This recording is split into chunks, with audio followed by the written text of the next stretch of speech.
जयति पराशरसूनुः सत्यवती हृदयनन्दनो व्यासः यस्य आस्यकमलगलितं वाङ्मयममृतं जगत्पिबति भुजगभोगाभमुद्यम्य हृद्यं निजभुजं दक्षिणं लक्षणाढ्यं ललितमुद्रिक्तविज्ञानमुद्रं भज भज अनन्तमित्यालपन्तं प्रणतवान् प्राणिनां प्राणभूतं प्रणतिभिः प्रणये पूर्णबोधम् भवदवोष्णेन तातप्यमानान् भुवि परं नाथमप्रेक्षमाणान् भुवनमान्येन च अन्येन दोष्णा भवतु भीर्मा इति नः सान्त्वयन्तम् प्रणतवान् प्राणिनां प्राणभूतं प्रणतिभिः प्रणये पूर्णबोधम्.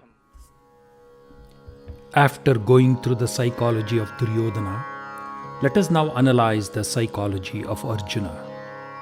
It is simply amazing. Arjuna was an incredibly proud warrior with a massive ego about his supreme archer skills.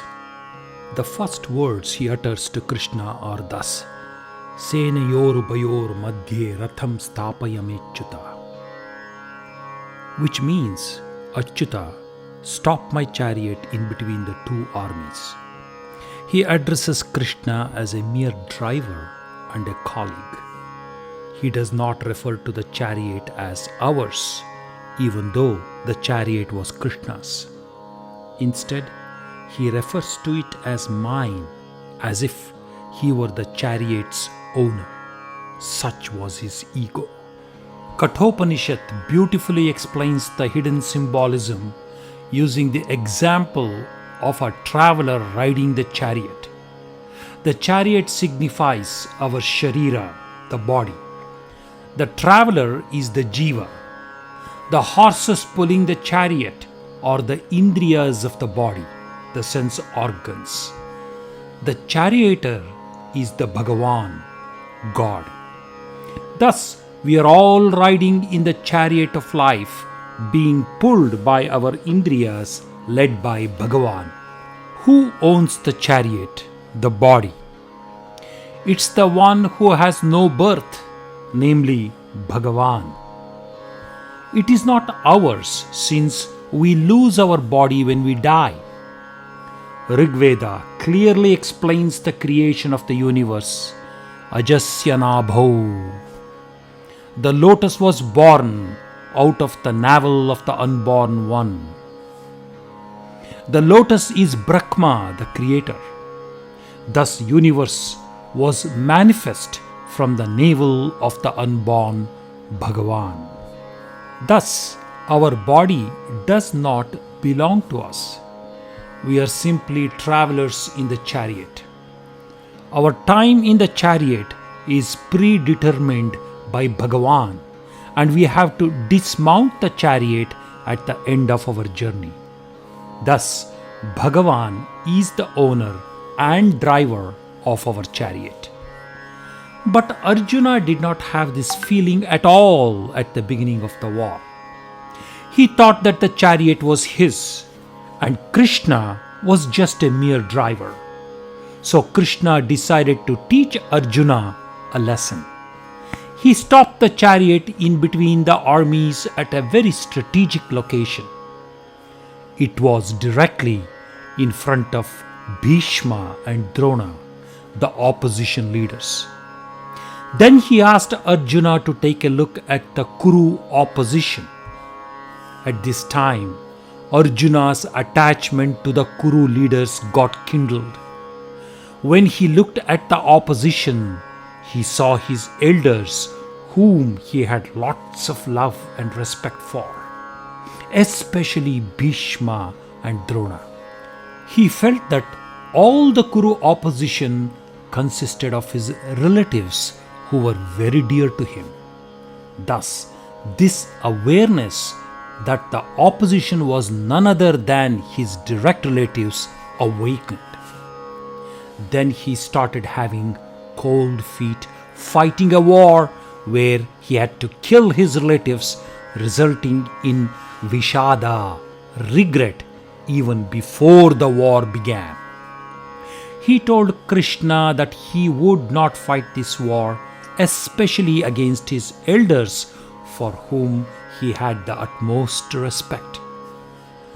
The thought of winning the war by slaying all the good relatives in the opposition filled him with horror.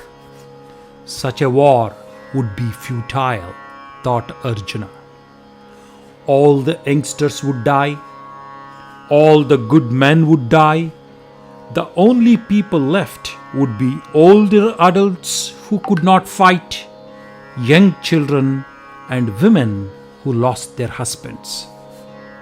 How can such women stay safe?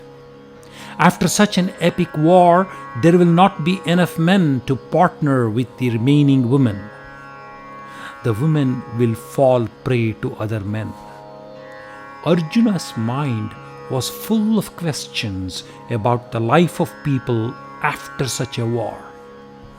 He narrated all these reasons to Krishna and said it would be better to become a beggar and live in poverty than participate in such a catastrophic war. Krishna listened patiently to Arjuna's argument without interruption. Then he told Arjuna, "Do not talk like a coward."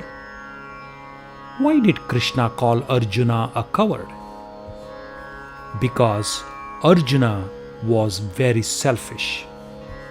His thought of not fighting a war was based only on who he would have to kill, his kith and kin. Arjuna was not opposed to killing others who were not related to him. Everybody who dies in the war is related to someone or the other.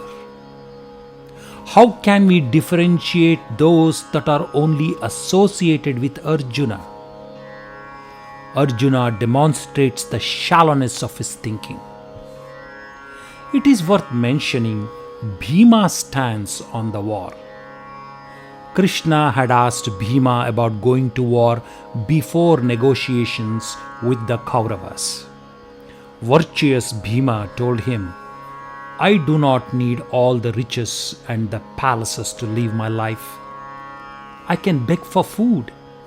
I can work as an enslaved person under Duryodhana and do all that is asked of me if we can prevent a war and save the innocent people of Bharata kingdom from dying." This was Bhima's generous heart. So Krishna took the opportunity to purify Arjuna's mind from confusion by explaining the psychology of the human mind and helping him fight the war in the right spirit. He asked Arjuna to stop acting like a coward and stand up and fight like a warrior. To Arjuna's question about what would happen if we lose the war, Krishna replies, "It does not matter who wins it. When justice is at stake, a true Kshatriya must stand up and fight the war. Have no expectations of the outcome of the war. Fight to the best of your ability." Thus Krishna explained the path of true action to Arjuna, also known as Karma Yoga. Krishna explains the beautiful theory of karma in a very logical and convincing fashion.